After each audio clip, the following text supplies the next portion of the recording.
Hello viewers and welcome to the session on feedback in ELT Classroom. What is feedback? Feedback basically is an individual's response to others' performance. Remember, we always give our feedback, our comments on others' performance in some or the other manner. Let us take an example. Imagine that you have a friend and she is a dancer, and also imagine that she is going to participate in a dancing competition. So, before she performs on the day of competition, she needs to practice a lot, and during her practice stage she always needs help from her mentors and friends. She would want her friends and mentors to provide a genuine feedback and comments every time she performs during her rehearsal. If you were to help her during her practice stage, you would probably give your feedback based on her body language, her facial expression, her connection with the audience. You would probably say, not good enough, you need to connect to the audience, watch out your body language, watch out your movement, be flexible, and so on. Let us take one more example from a different field. Imagine that you have another friend and he is a runner, and he is going to participate in an international level tournament like Olympics. So, he is trying really hard to improve his performance and to make his game better, but it would be not possible for him if his coach and his friends do not support him by giving him a valuable feedback during his training stage. While his coach is giving him feedback and suggestions during the training stage, he might say, not good enough, need to improve on your strength, improve your focus, and so on. Remember, a good feedback always comes from an expert, and the prime aim of feedback is always to bring out an improvement in the performance. Let us analyze our examples. Look at the first example. While you are giving your feedback to your dancer friend on her dance performance during her practice stage, your only concern is to improve her performance. Similarly, in the second example, when the coach is giving his comment on your friend's running and friend's game during the practice stage, he is really trying hard to bring out the best performance out of your friend. Giving feedback is an expert's job. Before you give feedback to anybody, you need to assess his or her performance. You need to be aware what is a good performance and what is a bad performance looks or sounds like. For example, as an English teacher, if you give your learners, let us say, a writing task, and your learners finish the task and they bring the writing scripts to you. If you were to assess the writing performance, their essays, and give them a valuable feedback that could help them improve their writing, you should know what a good writing and what a bad writing looks like. In the language classroom, feedback is usually given after the following three stages. The first stage is teaching and input. At this stage, teacher delivers the input, teacher teaches the learners through the various activities and tasks. He explains the content to the learners and he tries to make the learning to happen in the classroom. After the presentation stage, the teacher gives the learners some activities. Here comes the second stage, the practice tasks. At this stage, learners are given opportunities to use and apply their knowledge that they have learnt during the teaching stage, and they are given opportunities to exhibit their knowledge which they have gained during the input and teaching stage. After that, there comes the stage when learners are given performance tasks. So, these tasks actually are the tasks which require learners to provide in the form of either speaking performance or writing performance. It is only after learners give their performance, teachers comes in, he assesses the quality of learners' performance and he gives his feedback. He gives his feedback in order to maximize the learning and in order to improve the quality of the learner's performance.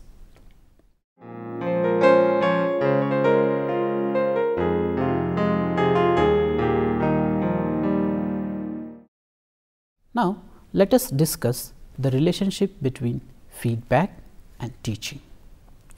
Remember, feedback is an essential stage in every classroom, whether it comes from the teacher or peers. A good feedback always helps and facilitates learning. It is a way, an opportunity for the teacher to make the most of the learner's efforts.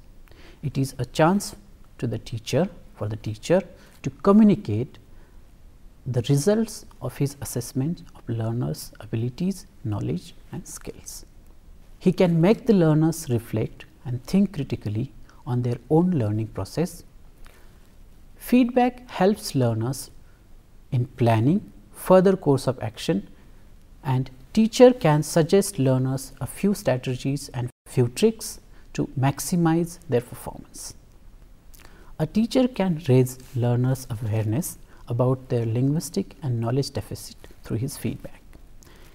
He gives his feedback in order to avoid the fossilizations of these deficits. Fossilized errors come from a faulty knowledge gain. When you fossilize errors, it is very difficult to unlearn those errors. Let us take an example. You might have observed that it is very difficult for an adult learner to learn a second language, but it is very easy for a child to learn a first language. This is because an adult, because of his age, he learns many rules of language wrongly, and most of the errors he makes are fossilized errors. Let us discuss how assessment, feedback and learning are related to each other. Like feedback, assessment is another important classroom process which complements teaching and learning in the classroom. Let us look at how feedback is related to assessment. The ultimate aim of any classroom procedure is to make the learning happen in the classroom. When a teacher selects his teaching components, instructional materials, and when he plans for his teaching methodology, he always bases his decisions on the assessment that he has done of the learners' learning, their abilities and their learning aptitude. The assessment of learning gains by the teacher in the previous lesson can help him plan his next lesson in a best possible way. He can plan his lesson to improve or to help the learners overcome the difficulties that he must have found out during the phase of assessment. During the process of assessment, the teacher learns about the difficulties that learners have, and during the stage of feedback, he tries to help the learners overcome those difficulties. Feedback is a form of teaching that is always followed by an assessment. By assessment, we do not mean the hardcore formal exams and tests. The assessment happens all the time in the classroom. The teacher has to check for the improvements in the learner's knowledge, skills after the teaching is over. The assessment and feedback are continuous or simultaneous processes in the process of teaching and learning. For example, when a teacher asks a question in the classroom to the learners, and suppose one learner gives answer immediately, the teacher's response might be very good. If we analyze this situation, when teacher says very good, that response, that very good, does not come out of the blue. Before he says very good, he has to first assess the answer, check whether that answer is right or wrong, then evaluate that response and then give his feedback. In this example, the phrase very good can be called as teacher's feedback.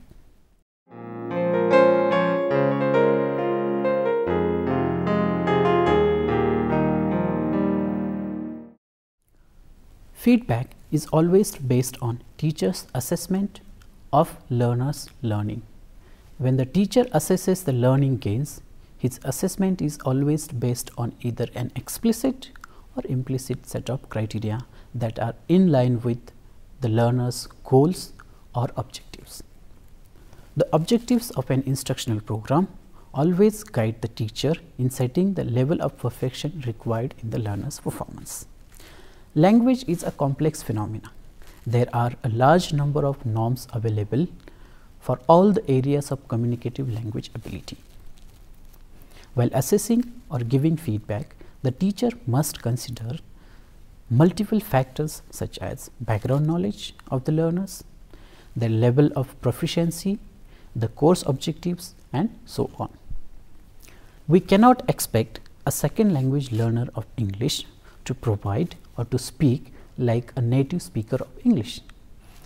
The assessment and feedback done or given by the teacher must and should always match with the level of the learners if you want any learning to happen in your classroom. The teacher can use the available standards or norms as the basis of his assessment, feedback, and even teaching. There are a few international level English language assessment bodies that set standards for language abilities that can be used for teaching, assessment, and feedback.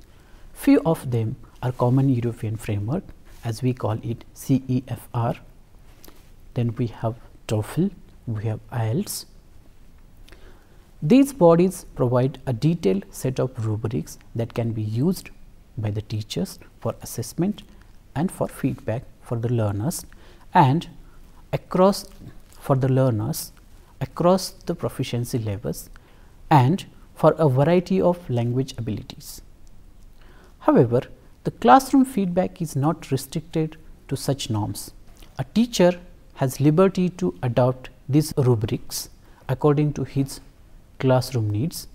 Each classroom and each learner, for that matter, may require a feedback at different levels and at different standards.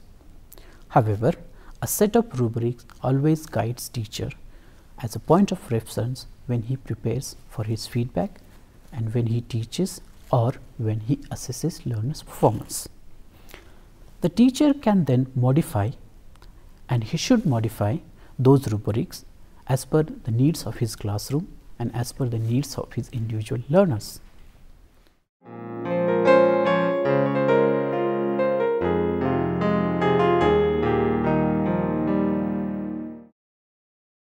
In this module, we will study the two important types of feedback that are based on the two different perspectives on feedback in the ELT classroom. The first one is corrective feedback. The corrective feedback is the information given to the learners regarding a linguistic error that they have made in their performance, in their written performance or in their spoken performance. It is more of a product-oriented approach to feedback, in which a teacher is more concerned about the final product of the learning than the process of learning. Let us take an example. If the learners are given a writing task, the teacher will base his feedback entirely on the final product of that writing. He will base his feedback and he will try to find out the errors in the final script of learners' writing and give his feedback only on those errors. The constructive feedback given in many ways. Here are some ways of giving constructive feedback. If you look at the slide, the first type of feedback, the first way of giving constructive feedback is direct feedback. In this type of feedback, teacher spots the errors in the learner's performance and provides the correct form. We also have indirect feedback.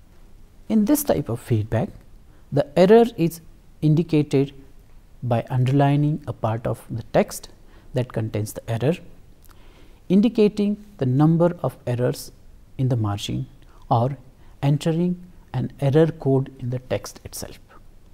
The feedback can be oral or written. This is our next type of feedback. It can be oral or written depending on its purpose, feasibility in the classroom. If we take the example, a teacher can give a written feedback on the writing performance and he has to give oral feedback on the speaking performance. The next way is a teacher sometimes provides the learners correct form and sometimes he creates opportunities and encourages them to come up with the correct form. Then the next type we have is constructive feedback. Constructive feedback is more of a product oriented approach to feedback. In this type of feedback, the process of learning and thinking is more important than the final outcome of the process, that is product of the learning. While providing a constructive feedback, the teacher is more interested in developing learners' mental faculty by providing a comprehensive description of their errors and by giving suggestions for the further possible improvements. The constructive feedback is aimed at triggering a dialogue or reasoning or a thinking among the learners in the process of learning. A teacher provides the learners a learning friendly feedback instead of providing some negative comments based on his assessment of the errors that learners have committed in the product of their learning.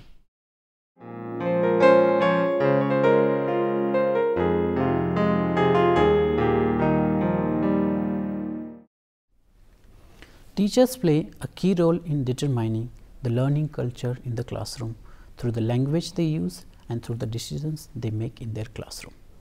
Giving a conducive and positive feedback is one of the main responsibilities of the teacher in any classroom. Feedback is important for learning and a teacher must consider the effect of his feedback on the learner's emotional and the motivational factors.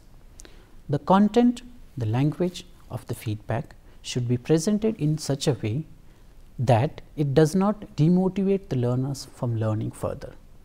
Teachers' classroom feedback should incorporate enough amount of praise, encouragement and appreciation of learners' efforts in order to enhance their motivation and raise their levels of self-esteem.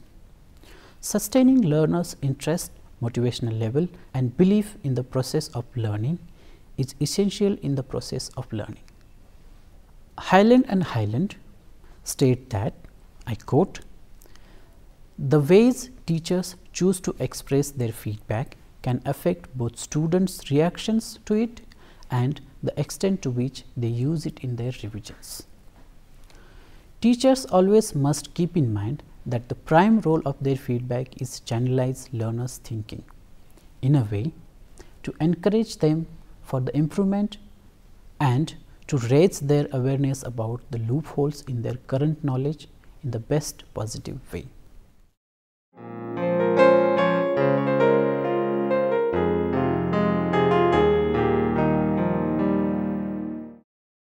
As teachers, we often observe that feedback is given to the learners only after the assessment of their performance. In other words, feedback is not really seen as the pedagogical tool. For the teachers, it comes only after they have finished their teaching. There are a few innovative approaches to classroom feedback that believe that feedback is a pedagogical tool. It is incorporated in the classroom teaching and used as teaching methodology. Here are a few examples of such approaches. The first of them is whole class feedback. In this type of feedback, teacher brings to the class the examples of learners' performance in the form of video recordings and learning scripts. Then he invites the whole class to comment and give their feedback on these learning performances. Then he invites the whole class to give their comments, feedback on these scripts or recordings. In case of recordings, video recordings, which are the results of speaking tasks, the whole class can give their comments and feedback on the classroom, and that is the end of it. But when it comes to writing performance, writing scripts, a teacher can show the scripts on the slides or on the projector, and the whole class and the teacher, they can revise the draft together. This is like the all minds in the classroom work together to make that draft, that writing draft better through the feedback and revision. The next type we have is peer feedback. This is an example of a socio-cultural approach to classroom feedback, which is useful from pedagogical point of view. In this kind of feedback, learners are asked to give feedback on each other's performance. They are made to observe their peers' performances and give their feedback. Since the learners are not well equipped to give feedback, they are provided with a set of criteria. We can call them, or we call them, rubrics. Based on the rubrics and some guidelines from the teacher, it is possible to involve the learners in the process of assessment and feedback. When learners assess others' performance, they also reflect on their own knowledge and quality of their own performance. It is very useful technique of raising learners' awareness of the loopholes in their knowledge and in their skills. The final type of such feedback is dynamic feedback. It is a form of a teacher feedback where a teacher actually makes feedback as part of his teaching. It is different from the conventional notion of feedback. The teacher gives feedback while learners work on the assessment tasks or solve any problems that is slightly higher than their cognitive and linguistic level. This feedback is intended to help the learners to solve a problem. This problem, as I said, slightly higher cognitively and linguistically. The technique of dynamic feedback is entirely based on the concept of the zone of proximal development. This concept was proposed by a Russian psychologist and a great language philosopher, Lev Vygotsky. He believed that learners' response is modifiable with teachers' mediation and scaffolding, and this modified performance gives the teachers the information about learners' individual problem solving skills and their skills in teachers' assistance. This kind of approach to feedback helps the teacher assess learners' already developed abilities, their still developing abilities, and their future potential abilities. While modifying the learner's capabilities during the dynamic feedback, the teacher also promotes these capabilities among the learners. Now, I would like to conclude a session with a note that feedback is in a language classroom is not just a tool for communicative learner success on the assessment or pedagogical task, but it can be used as an effective tool in the language classroom. It can be used as effective pedagogical tool that can become a part of teaching. I hope now you have better understanding about feedback and you can use and incorporate feedback in your ELT classrooms. Thank you.